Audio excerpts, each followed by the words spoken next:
Okay, so welcome to our webinar for this month. We are talking about the RSA Security Conference, which wrapped up a couple weeks back in San Francisco. We are here to talk about kind of what happened at the show and the big takeaways. RSA is one of the, kind of pillar events for the information security community each year. So I think, who speaks, what gets said, and what gets talked about in the various sessions definitely worth, familiarizing yourself with, because I think it tells you a lot about where the industry is going and where your career may be going. Like to welcome our speakers. First, Tennisha Martin, who is the founder of BlackGirlsHack. Tennisha, welcome. Thank you. So excited to be here. Really excited to have you. You were a speaker at this year's RSA. We'll talk about your talk. And Chris, Romeo, welcome back, CEO of Devici. Thanks, Paul. And super excited to talk about my favorite conference of the entire year. Really? All right. And Chris, you were a speaker as well. So we're going to talk about, and both of you talked about things that I think are very relevant to kind of the show overall and our understanding of what it meant. Again, I'm Paul Roberts. I'm cyber content lead here at ReversingLabs. I'm your host. So really, really good to see everybody, and thanks for joining us. Okay, next slide. Okay, so before we get going, first of all, just understand, a little bit about, or hear a little bit about ReversingLabs, the company that's hosting this, my employer. So we are a cybersecurity company in the threat, malware analysis, threat intelligence, and supply chain security space. What are we known for? Well, the largest searchable repository of goodware, badware, and grayware, more than 40 billion files. We are, more than 8 times larger than our nearest competitors, and we're used by just some of the top companies in the world, not only in the cybersecurity industry, where we've got scores of high-profile cybersecurity companies who consume our threat intelligence and use our products and services, but very, very large companies and enterprises who value security and are looking for an edge against malware threats, sophisticated actors. We increasingly are being recognized. Gartner recognized us as a leading software supply chain security provider. And we're also 5-star rated partner program by CRN. And we are, a company that's on the move, 300 employees globally, and definitely in a really interesting space these days, talking to companies increasingly about threats to software supply chain, malware that might be lurking in the software that you either are producing or that you are consuming from other providers. And so if those are topics, malware or supply chain threats are topics that are relevant to you, you might want to check us out. Okay. I want to give each of my guests a chance to tell you about their work as well. And Tennisha, why don't we start with you? BlackGirlsHack, if folks aren't familiar with that organization, tell us a little bit about what you do. Absolutely. So I am the founder and executive director for BlackGirlsHack. So we are a nonprofit that is set up to increase representation and empower Black girls and women in the field of information security. We provide training, mentoring, resume review, and access to low-cost resources in an inclusive environment. Our organization is open to all, and we provide hands-on skills through practical skills labs each week. And we also provide training programs that go anywhere from 0 to 18 months to on a specific track, so red team, blue team, AI, GRC, things of that nature. So super excited to be here. We're really excited to have you. And thanks for telling us about BlackGirlsHack. People should definitely check it out if you're not familiar with that organization. Tennisha does amazing work. Chris, Devici. Sure. So Devici, we are a startup that's focused on building a new platform that helps you to do smart and scalable threat modeling. So I've been doing threat modeling for my entire 26-year career. Didn't really know what to call it back in the early days, but it was threat modeling. And so we built this platform to really help developers, architects, product managers, anybody that's in the process of building something to consider security and privacy early in the life cycle. That's what threat modeling does. And we built a platform to try to make it simple and smart and scalable, all of those things together. Excellent. And threat modeling, something we're going to talk about. It's a really important topic these days in the context of supply chain threats as well, right? As the threats are changing, threat modeling really comes into focus. Okay, so RSA 2024 hot topics. So we saw three. I think we all talked before this and compared notes and kind of came up with three really sort of salient topics or topics of discussion that were going on at the show, both on the stage presentations and then just in the encounters you were having. And we're going to go through each of them. First was the impact of artificial intelligence. No surprise, everybody's talking about AI and how it's changing everything. It's changing cybersecurity as well. So yes, that we're going to get into that. Software supply chain risks and threats, definitely a big topic of conversation. And then kind of the role of government wasn't really a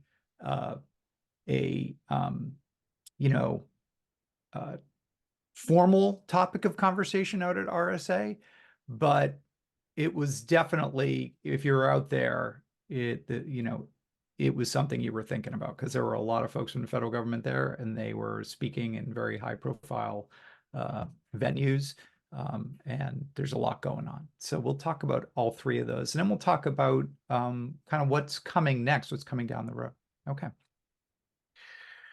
So next slide. We're going to start talking on the, why don't we start with artificial intelligence? Hard to avoid this as just the biggest topic of conversation out there.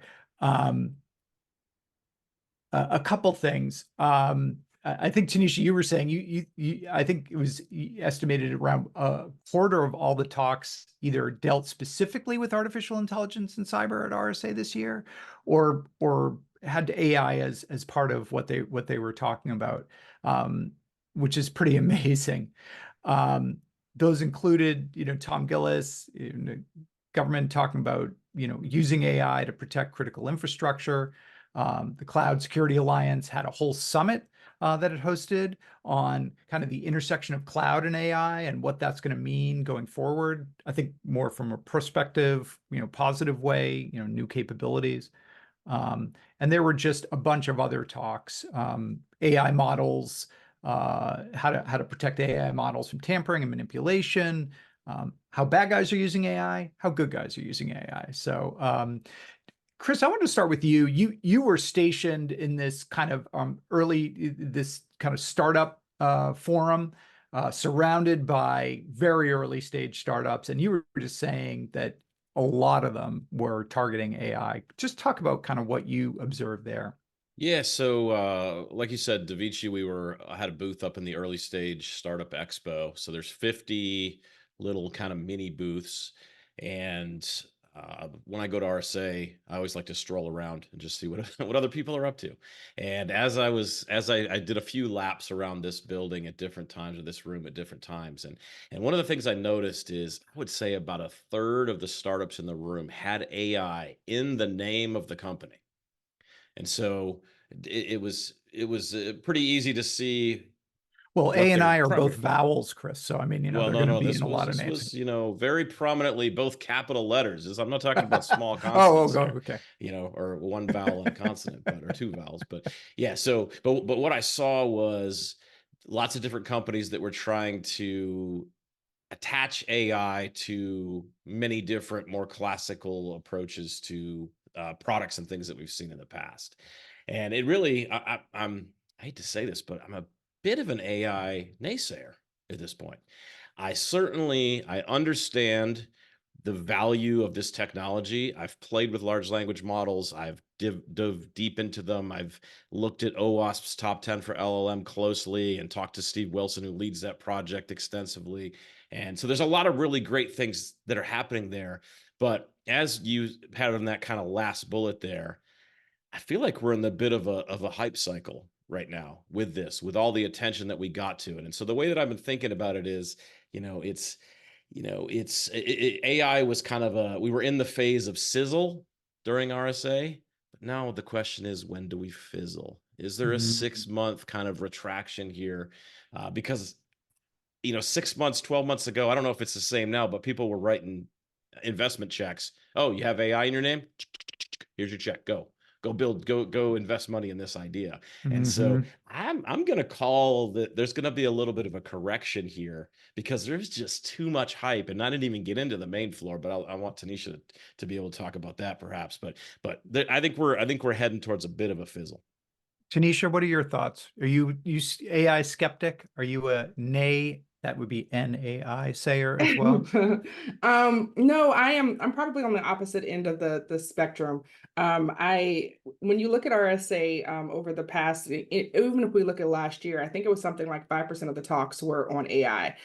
This year, as you mentioned, about 25% of the talks, they specifically had AI in their titles or in their summations or whatever. So RSA is typically like the the trendsetter in terms of like what are the topics that are going to be up for discussion, what are the things that the industry cares about at this time, and a lot of people care very deeply about AI. I think that it makes sense for me. The fact that so many different companies have AI products is interesting to me, just in the sense that you know I just worry about the ethical concerns. I worry about like the guardrails. I worry about the what happens if this goes unchecked, right? So I think there's some amazing things that AI has the capability to do. I'm actually doing my doctoral research on the use of offensive AI. So the offensive tools that involve AI and how they assist in learning of cybersecurity education. Because as a course, as a nonprofit founder, I'm very much so interested into that area.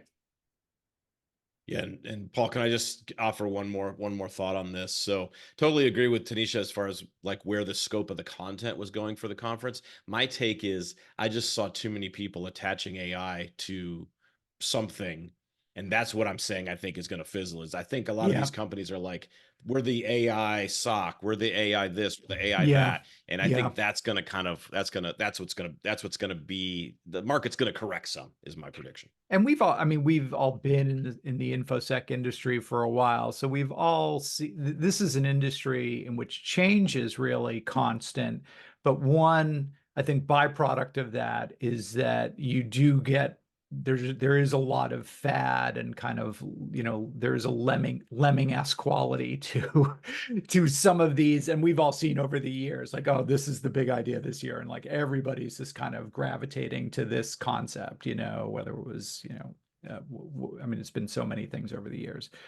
Big data, back in the day, and so it's easy to sort of see AI in that. But I think you both agree, there's no question that cyber adversaries are leveraging AI. And we've already seen that. Um, and it's almost certainly, it's no question that cybersecurity companies are leveraging it as well. I think I guess one big question is sort of where does that leave us in the end? Who is more aided by artificial intelligence? Is it more of a tool for good actors or bad actors, or is it just going to equalize? We're gonna level up, but end up pretty much where we started in terms of the balance of power. I don't know what your thoughts are on that, Chris. Yeah, I think it's in the shorter term, it's bad actors are going to have the advantage because often we forget bad actors include, in parentheses, nation states, which are funded, which have the ability to invest in creating new techniques and whatnot using AI Yeah. in buildings all around the world, right? That where that's happening. And so I think in the short term, it's really the bad actors. And even if we think about just the real short term, look what's changed in phishing emails in the last 6 Yeah. months or to Yeah. 12 months. Yep. There are no longer going to be phishing emails. We can't tell people, well, look out for spelling errors and color problems. Like you can tell an AI to you could feed it an existing email from a known provider and say, give me an exact copy of this. And it's Yep. going to do it down to the HTML colors and Yep. the tone and everything. So that's a big step that we're seeing from the bad actors being able to get a step ahead. And I'm going to Yeah. Go ahead, Tennisha. Yeah. I was going to say, I'm going to go ahead and double down on that. I agree completely. If you look at the research in the area of AI, and education tends to fall a little bit behind industry, you'll see that the defensive capabilities for AI are probably the most prominent things that we see research on. There's not a lot of use cases for the offensive use of AI. So, I think that we're seeing pretty regularly now that the bad guys, the attackers are using this. I was going to point out, like Chris said, the phishing improvements there. There are so many different vendors that you saw, like at RSA, that have AI defensive capabilities in terms of like, hey, we can detect this or we can do all of these things. So I think that we'll probably see more defensive use cases for AI as far as like the good actors rolled out before we start seeing the offensive use. One thing Yeah. I thought of, yeah, I mean, first of all, you're both right, and Chris, as you said, we've already seen the impact of this in sort of layer 8 stuff, phishing attacks, business email compromise, where you're getting literally deep fakes of the CFO, video or phone call telling you to, do this wire transfer or whatever. I mean, just adding a whole new level of sophistication to like even just business email compromise attacks. On the other hand, like one of the things that we've all recognized is one of the big disadvantages of defenders have is just processing all the data and the feeds and the threat information that security tools are providing. You've got to be perfect, whereas the bad folks just need to find one hole. Yeah. Would seem like AI is maybe an equalizer in that way. It's going to make it easier for that SOC to process all that data and focus on what matters, right? I don't know. Yeah, I mean, if you think about what is AI, and we say AI, let's be precise. What are LLMs really good at? They're good at summarizing data. Yeah, That's really their core. Like you right, can't ask an LLM to hey, can you design me an original network architecture that's 100% secure? Does not right, compute. But right. summarizing feeds of data coming in. And I remember back early in my career, when the year started with a 19, when working in managed security in the very early days, we had scripts that we would run when events happened. When we started working an incident, we would have all these Perl scripts. You have to look it up, Google it. But we had all these Perl scripts that we would run to collect data, and then we'd be moving things around. That's one thing that an LLM can do for you brilliantly from a SOC perspective. Like your layer 1 analyst is going to become the LLM. And then your layer 1 folks can be layer 2 because they've already got all of those kind of manual steps all put together into a console. That's what I'm really excited about for the next couple of years, is that's where I think LLMs are going to really move everything forward. And Yeah. presumably that might also really help with burnout issues, right? Because we see that a lot, and especially in those SOC environments, these are just not jobs that are well suited to humans. And there's a lot of burnout. And presumably, if you can focus on the higher level stuff, maybe that makes the job more tolerable. Yeah, Tennisha, I'm sorry I interrupted you. Oh, no worries. I was going to say I did a talk on what the future of AI looks like as far as cybersecurity education. And one of the things that I noticed was that when we're looking at AI specifically, there's going to be a human. They call it human in the loop, but basically there's going to be a demarcation point which says like, hey, at this point, LLMs are going to be able to do activities, repeatable tasks up until this point. And at that point, basically you're going to have humans who basically take over at that point, right? So any of those low level, like let's call it script kiddie, like repeatable type of things that can be done, all of those things I think will be taken over at some point by LLM. So what is now tier 1, what is now tier 2, maybe that'll probably be something a higher level. And I think what's going to do as far as from an education and from a skills level within the workforce is going to increase the level of skills that are needed for people to be able to thrive in the space, right? Because the low level, simple things are going to be taken over by LLMs. Yeah. So Vincent had a comment in the Q&A. He said, I think the use of AI with large language models is a misdirect. I think there are some folks that are actually doing AI at its core versus a bolt-on. It will, however, take time to wear off as OpenAI and open source models make advancements. The challenge is consistency. Once that is solved, then it will grab market share. So Vincent kind of saying we're too early in the process here, and people are kind of munging together these kind of general purpose AIs with what we'll actually need to do cyber right.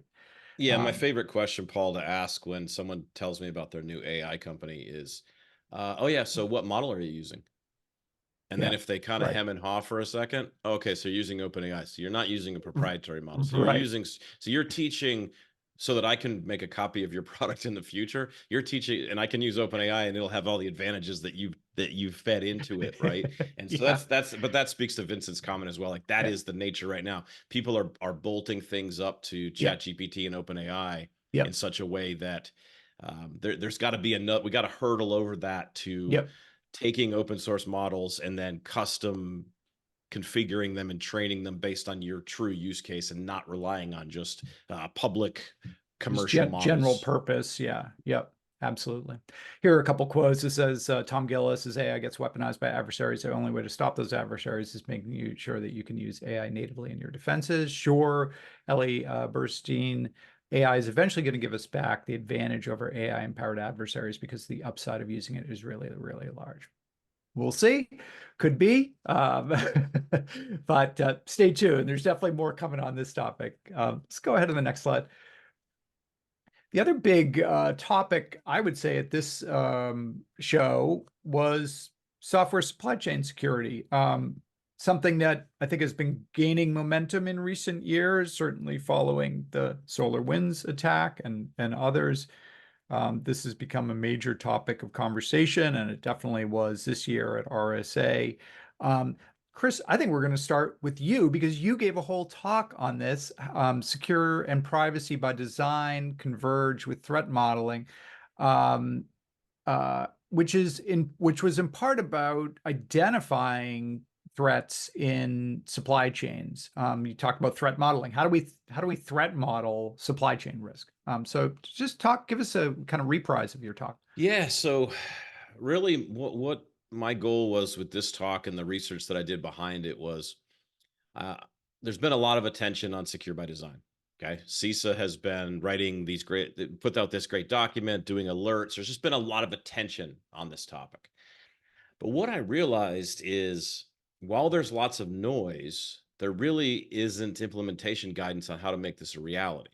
And so what I did with my talk is I looked at all the different things historically, including CISA's guide, secure by design, defense in depth style patterns, security patterns, privacy patterns, and said, okay, we have to take a new stance if we're actually going to achieve secure and private by design and default. And so what I did was I came up with a list of decisions that you can either consider and make before you start building something new, or you can retroactively apply them. And then I also layered together this idea of patterns. So there are security and privacy patterns that you can apply to, things like doing attribute-based access control. That is a pattern that everybody should be applying to anything new and retroactively adding it to things that they built. And then threat modeling really comes together in tying all these things together and checking the work is what I like to call it in this case, because I'm making my design decisions, I'm applying my patterns, I'm using threat modeling to ensure that I haven't missed anything. And so I was really trying to help the industry step forward into making secure and private by design and default something we can achieve and something we can do versus something that we can just kind of rah and be excited about, but then not really change anything at the end of the day.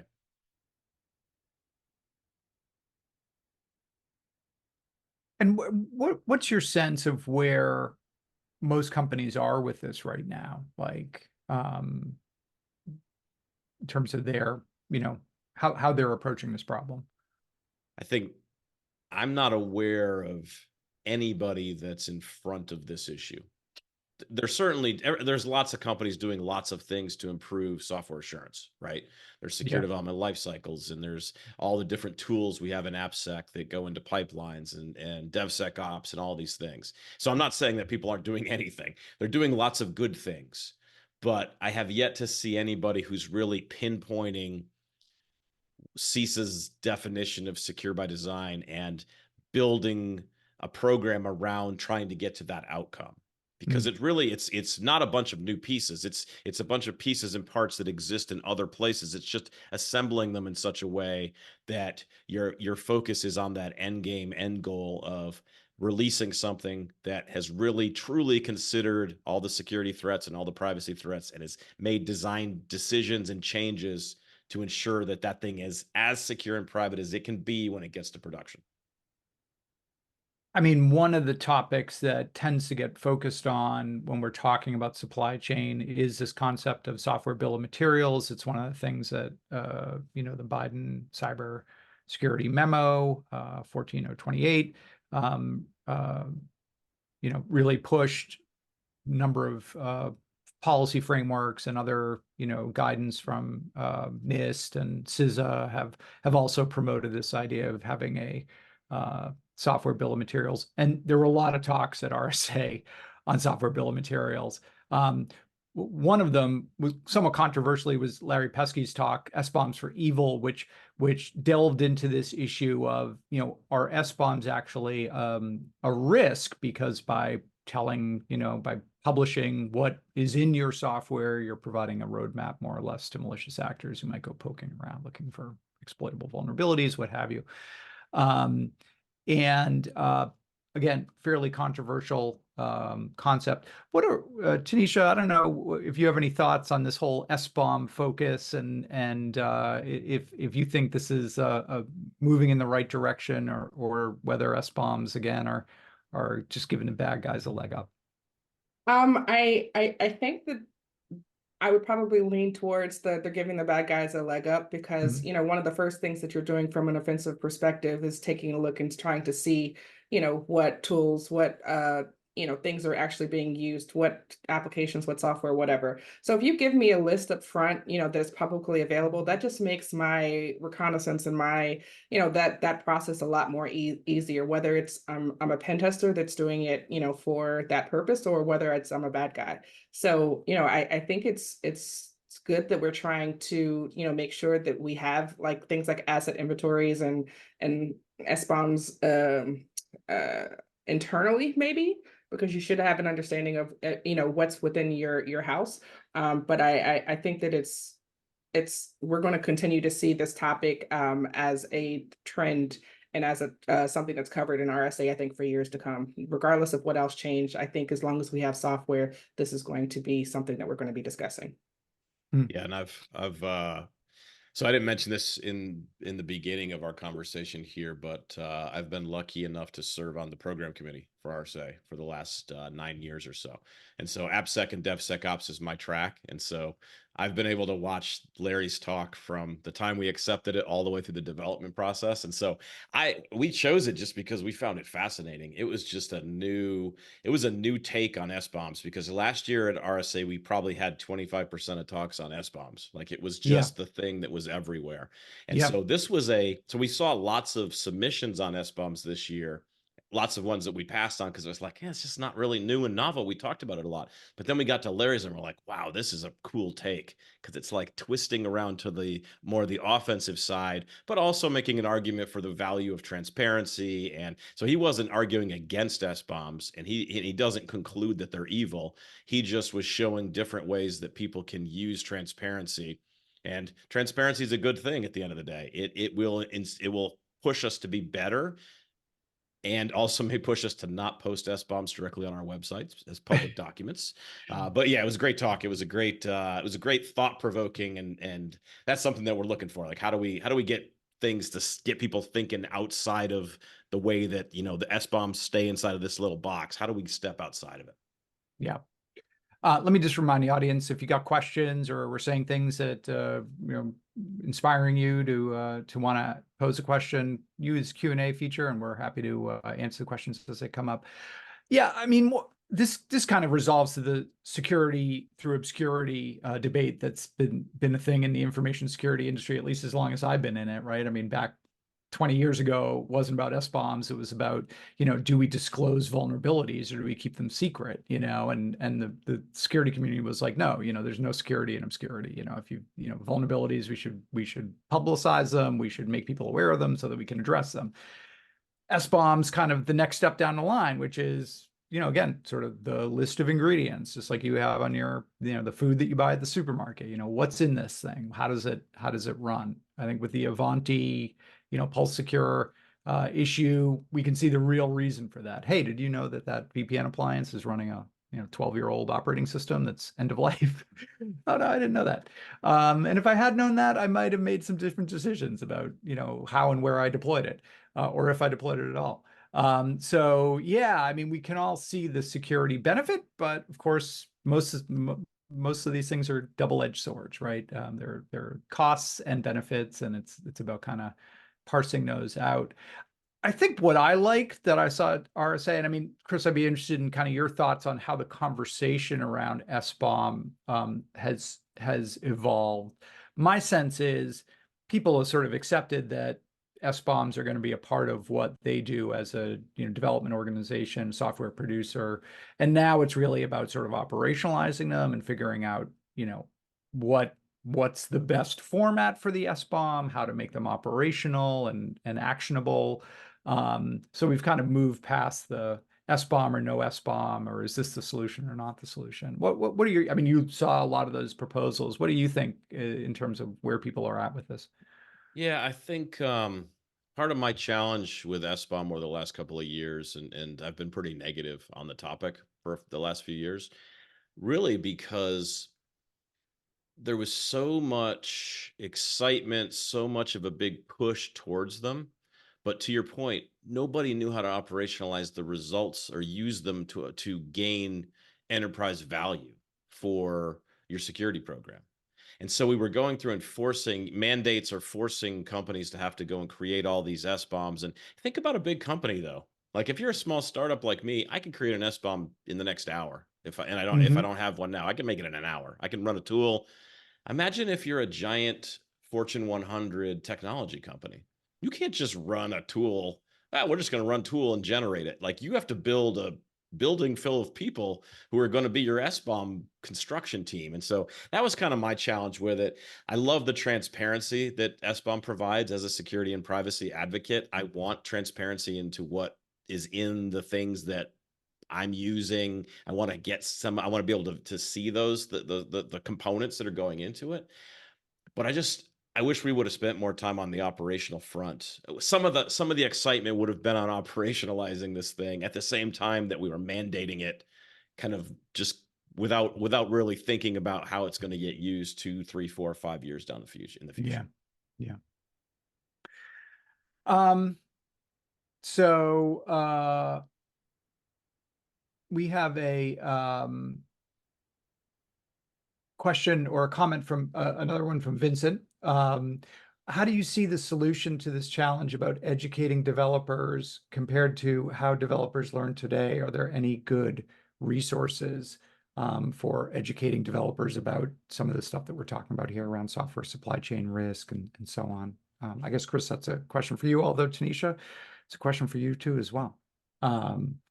So in terms of kind of getting developers oriented to where things are going, with regard to supply chain risk, higher bar for software quality and software security. Are there good resources out there to educate them?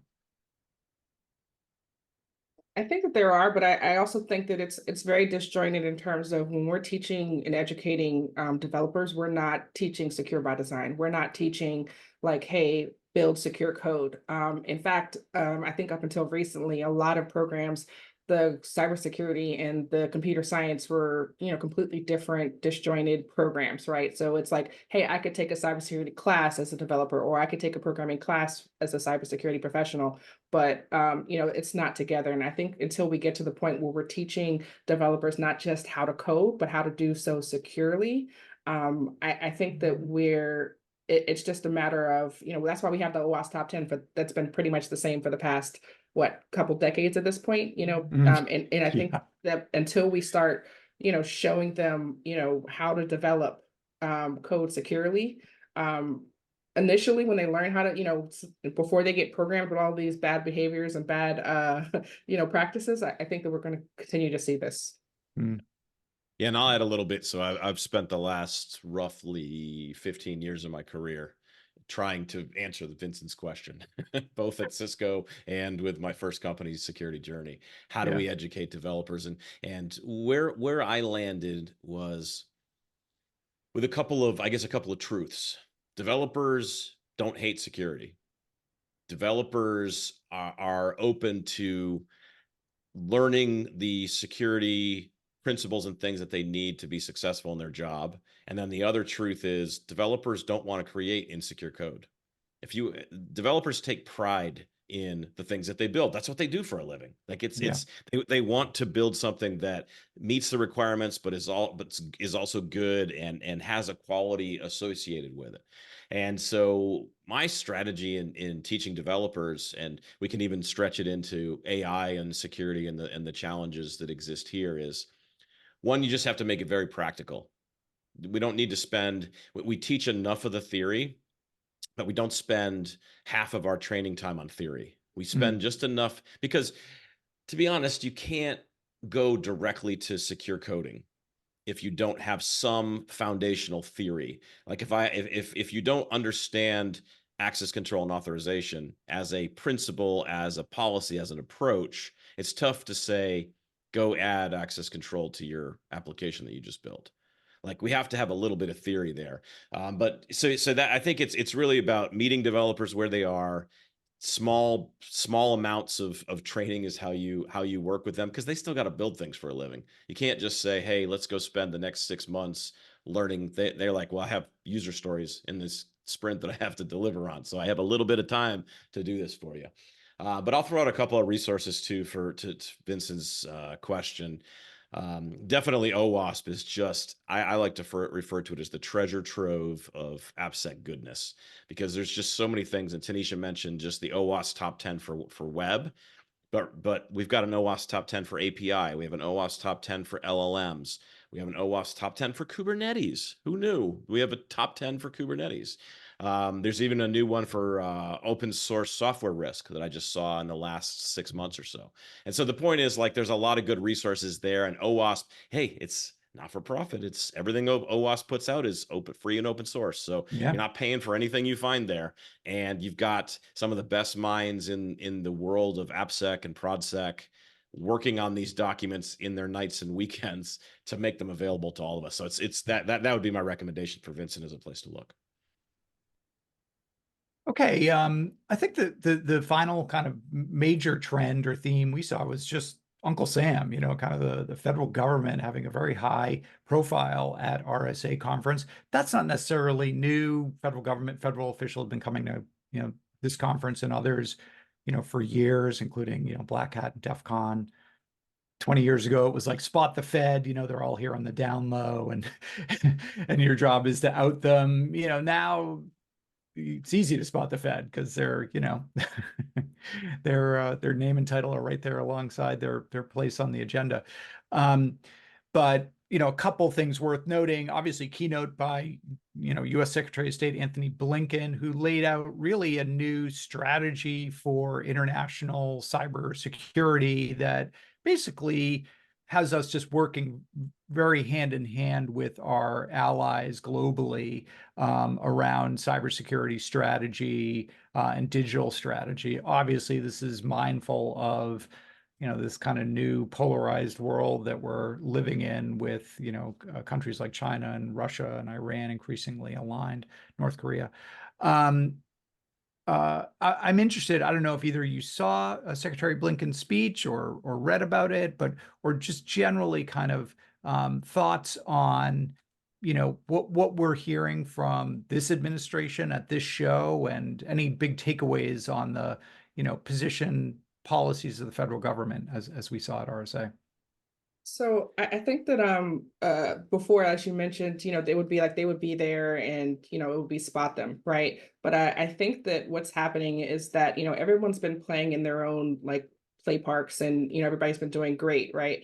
But the problem is that there hasn't been enough cooperation, there hasn't been enough structure and agreement in order for us to basically align and get things accomplished in order for us to compete, I think, with other nations. So what I see that the government's been doing, at least from my perspective, is that they are making an attempt to align more with industry partners, with commercial companies, to kind of say, hey, let's try to get into some alignment. Let's kind of develop some frameworks. Let's try to put together some things. We saw recently they had like I think there was like an AI risk framework that was put out. The OECD put out Yep. some things recently as well. And I think that the point is like, hey, we've tried to do this independently in silos. Let's try to work together to try to, make some real things. So, while I think that the signing was a bit performative, I think that the thought behind it is a good one, in that, we need to collaborate if we're going to be successful in, competing at a large scale. Mhm. Yeah, I want to interact with both of these, Paul. First of all, like I said, I've been in cybersecurity for 26 years, and for me, it's encouraging to see the U.S. Secretary of State coming to RSA and laying out the strategy. Like, I can't remember this happening before. Maybe I just wasn't paying that close of attention, but we think about like where this is the biggest place for the cyber community to come together in the Mhm. world Mhm. every year. It's RSA Conference, right? Black Hat is similar, but it tends to be more offensive. Red Team kind of flavored, and certainly the government's been a part of that. I mean, the NSA director, or not director, the leader of the NSA, I remember years ago, did one of the keynotes there. It was a big, everybody was like, wow, I can't believe this finally happened. But this is exciting that Blinken, it was at RSA, bringing this strategy to really the rest of the cybersecurity community, and the RSA team plus the US government said, hey, there's value in laying out our thoughts and our plans for the entire Yeah. cybersecurity community to hear. Yeah. I want to kudos to them for that. Let's pick on the second bullet here a little bit. This So, is the secure by design the pledge, yeah. Tennisha kind of pledge. Yeah. she already touched on that a little bit. I think it was I can't even say the word. Performative. Performative. Yeah. So that was yes, but I'm a big advocate of secure by design. I love the idea. I think everybody should do this, but did we really need a pledge? Because I went and looked at the list of the companies. Okay, let's look at the first one you have on the list here, Microsoft. Microsoft invented the secure development lifecycle around 2005. Microsoft already had their act together for Yeah. decades and decades. They didn't need a pledge. Microsoft's going to do nothing different as a result of signing this pledge. And I went down through the pledge. I looked at the requirements. There's good things in it, like you're gonna enable more multi-factor authentication in your applications. That's good, but the people that signed it have already been doing this for decades of time, and so it Yeah. did feel like it wasn't really. It was really just more of a stage performance of let's get people excited, but there's no hooks to it. There's no teeth. Teeth. There's Yeah. no penalty. Like my idea that I wrote about this earlier this week is you want to do a pledge. Let's write a little clause at the bottom that says if you don't follow this and prove it after signing it, you have to give 10% of your profits away to charity. Now let's put some teeth on this thing. Now this is Sure. getting interesting because Right. but the lawyers would never let that be signed off on, and no one would ever be able to be part of that pledge. But that's what I would have loved to have seen, something with teeth. Right. And we're seeing the teeth now in terms of like the SEC, action against SolarWinds. So the teeth that are there so far seem to be kind of, regulatory, legal around, Yeah. organizations that suffer But incidents that would have, of yeah, things that like would have happened with regardless of pledge, right? that's right. That was already that train was already out of the station and And heading towards its destination. And you make a really valid point, which is the problem is not the companies up there on stage saying, we're going to do better. The problem is all the companies who are not on stage, right? And even if you look at the NVD, I don't know, Microsoft has something like 7,000 or 8,000 vulnerabilities registered with the NVD. So by one measure, man, they're a company with huge security problems. And it's like, no. because they're looking for vulnerabilities and then they're disclosing them when they find them. Like the After they companies you fix need to them. worry about Right. are the companies with no CVEs to their name because they're not looking for them. And even if they're finding them, they're not disclosing them, and so we're all just kind of, hanging out there relying on companies that, we can't account for their security practices at all or the security of their products at all. That's the problem, right? Yeah. And like you said, nothing here is going to say, hey, either develop a, vulnerability management program and start disclosing your vulnerabilities, or this bad consequence is going to happen to you. But as I Well, started to pull on this thread, I Yeah, go started, ahead. and sorry, Tanisha, I'll very quick. Once I started to pull on this thread, my fear though is, what is the ultimate thing that we need to make something like this stick? Is it Yeah, government regulation and oversight? Because I don't want a world where I have to do, it's a risk. Yeah. compliance style activities, because we all know what that doesn't make the wheel go faster. The compliance activities, actually, people just start checking boxes, right? Yeah. And so Yeah. that's my fear. Tanisha, yeah. yeah, I was just going to say that, like, when we look at like the SEC rules that basically set up that, you're supposed to report within a certain amount of time, right? Um, that is like something like, hey, there are consequences to your actions. So that's like baby teeth, right? But the only companies that are actually like responsible for upholding those things are the companies that are publicly traded, right? Private companies obviously don't need to do those things, right? So the point is that even if the government were to put out frameworks, even if they were to put out things that actually have teeth, it's a matter about like, how do you get those teeth hooked into all of the places that it actually needs to be, right? Because without that, I think that we're still going to be having these conversations. And I think that this has been an intentional effort on behalf of the government over the past, year or so, to basically work more on that public-private partnership. Camille Stewart Gloucester actually did a keynote at our conference, SquadCon, last year, where she talked about her rollout of I think it was the cybersecurity workforce strategy. So it was just interesting just to see like that the government's trying to play nice and get everybody in the same, park together, and how that plays out in the future. Mm-hmm. This is a quote from Anthony Blinken. United States is forging technology partnerships that will make critical infrastructure supply chains more resilient, more diverse, more secure. And yeah, it's it's crucial we work with trustworthy vendors and exclude untrustworthy ones from the ecosystem. Yeah, I mean, I think I think seeing the government kind of recognize that problem and start to move on it in some ways is really important. Brings us along to our next topic. If we go to the next slide, insights and predictions for the future, and let's go ahead. So I mean, one of the things I think you're seeing more of is just a broadening of the focus of the community on cyber risk, specifically to the Internet of Things. Not really new, been IoT-focused talks at RSA and other conferences for years. But I do think we're starting to see a change in the sense of urgency around this. And I think what's driving that is frankly attacks, right? Like the attacks that we've seen on, EOL broadband routers being used as a staging ground for, larger attacks on government agencies and so on. I think folks are starting to recognize that the IoT is potentially a big problem or a big asset if you're a cyber adversary or nation state actor. And Tanisha, I wanted to highlight your talk at RSA because actually you talked about this. Great example of it is the attack on MGM and casinos by ransomware gangs. Just tell us a little bit about what you and Lisa, your speaker, talked about with that.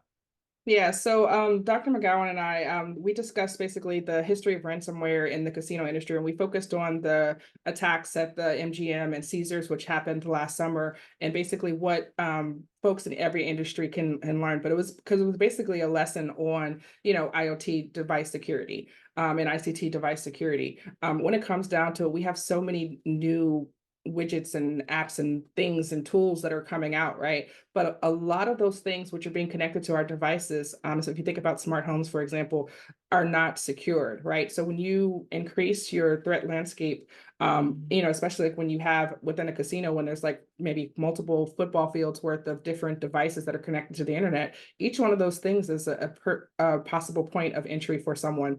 We saw the attack some few years back where they were able to breach a casino from I think it was a AC monitor, like No, a it was HVAC. an aquarium. It was an aquarium. Yeah. So Target was the AC monitor, but the casino, it was an aquarium. Yeah. yeah, and it's just like, we're not looking at all of the things underneath our purview. We're looking at maybe the big things or the big obvious things. Yeah. But I think that we're going to continue to see, especially since a lot of the IoTs are not regulated, right? Even if you look in like the healthcare sector or like some sectors where we have a lot of these devices and these problems, I think that we're not seeing the level of security that we should. It's like, hey, how do we build it faster, quicker, get first to market? And security is always as an afterthought. Yeah, and the MGM hack was kind of like just a perfect example of that, right? Because they were not only able to shut down all of the gambling machines on the casino floor. And if you've been to a casino recently, you realize like 90% of what's there now are, connected, gaming devices, not tables with humans at them. Not only that, but also the door access systems, the elevator systems, the check-in and check-out. I mean, it was the entire organization was absolutely hobbled by this attack. And it just speaks to exactly what you're saying, Tennisha, which is like, these are not, these attacks, the modern organizations, right? All of these systems are connected and vulnerable to attack, but we're seemingly only paying attention to a small slice of it, which is kind of the traditional, ICT stuff, right? The IT network. Yeah, Chris, And thoughts on that? Oh, I'm sorry, just going to say Tanisha. real Yeah. quick that they're also not learning because, MGM and Caesars both had attacks last summer, but then I think MGM had an attack in 2019 as well.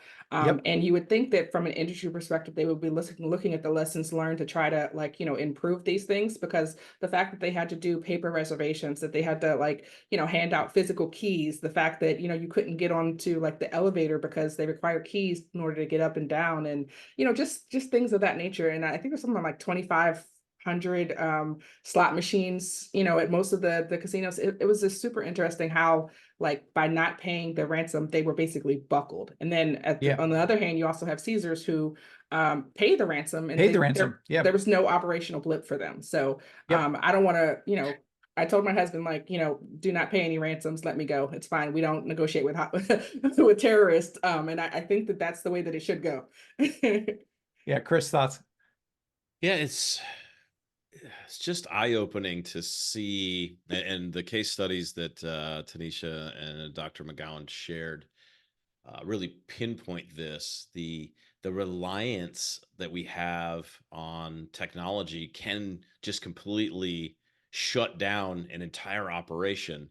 And we've seen it in healthcare as well. We've seen hospitals go through the same challenges where the hospital is unable to, they have to turn away patients. Their emergency departments have to turn away patients because they just cannot help them. They cannot fix them because they don't have the technology systems that they need. And it's just, it is just eye-opening that there's a lot more inherent risk across our industry outside of the casino industry. The casino is flashy because they have a lot of money and a lot of people go there for recreational activities and whatnot, but you could apply this same thing. And maybe Tennisha, maybe that's what you did in this, is even go deeper into some of the other industries. But it seems like there's a scenario like this in almost every industry that exists. Yeah, this was applicable to everybody, just not just the casino industry. But like I said, these are problems that we're going to have, until we start addressing these problems, right? So Yep. Yeah, and it's just, what makes a casino interesting is that, you can walk into the casino and see the impact of that attack all around you, whereas, a company that is less visible, it might be hard to tell. As to why aren't they learning the lessons of this? Chris, I think this gets back to what you were saying. What are we doing to make them learn the lessons of these, right? Attacks, like what aside from the ransom they paid, what downside is there for the organization to just paying the ransom, cleaning up the immediate mess and kind of moving on business as usual. Well, Yeah. we haven't imposed many costs on organizations beyond what they pay for cleanup and reimbursing customers and all that. So in some ways it makes sense that they would just minimize the impact, minimize the costs, and just kind of keep moving ahead. Yeah, and I was really hoping that as an industry we were going to move forward faster. Yeah. Having been around for a while and watching the different ebbs and flows in the world of technology as security gets, living through the data breach decade where data breaches were a big thing and then all of a sudden they weren't.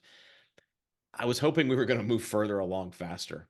Yeah. I don't know what the flashpoint is. Like this Yeah. seems like this should have been the flashpoint for the casino industry Yep. to invest a lot more money into their security protections. And maybe they did behind the scenes. Maybe it just hasn't kind of played out yet. But I have this sneaking suspicion that they still are looking at them and saying, terrible for them.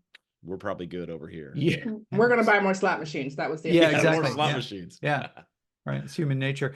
I mean, the other thing is sort of like Tennisha, you were saying, end of life decisions around devices. I did a panel on that. Alan Friedman was a part of that. And Alan gave a talk at RSA also talking about end of life stuff. So, I mean, I think we're, at the federal level, there are definitely conversations going on about this kind of life cycle support, maintenance, thinking long-term about some of these problems around connected devices.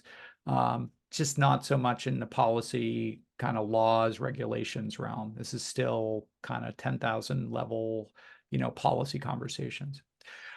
We're running out of time. These are some other things that got talked about at RSA. Quantum computing. We could do a whole podcast webinar just on quantum stuff, but we're not going to. I think we already brought it up, kind of the evolving role of CISOs and the SEC, guidelines around breach disclosure and legal liability. I think that is definitely weighing heavily on the community. And of course, just our endemic staffing shortages and the need to continue to grow and diversify this InfoSec communities. I'll kind of throw it to you guys. Any thoughts on those just before we move to the close here? Yeah, I was just going to. Oh, go ahead, Tennisha. I was just going to say, I think we need more diversity of thought in cybersecurity. If we look at our adversaries, they are diverse. They are well trained, and I think that we need to also be diverse and well trained. And I think that when we look at most of these conferences, we'll see, that there's not a lot of diversity. It's definitely been changing. I appreciate all of the things that RSA has been doing to ensure that they have more diversity in their conferences. But I think it's going to be important for us to be competitive in the future. Yeah. Still a long way to go. Yeah. Yep. No, I mean, I can't, we'll end with, or leave it with that because Tennisha said that brilliantly. Okay, great. Okay, so first of all, I want to thank Chris and Tennisha so much for joining us today. It's been a great conversation. I feel like we easily could have gone another hour. These are big topics and there's a lot to say.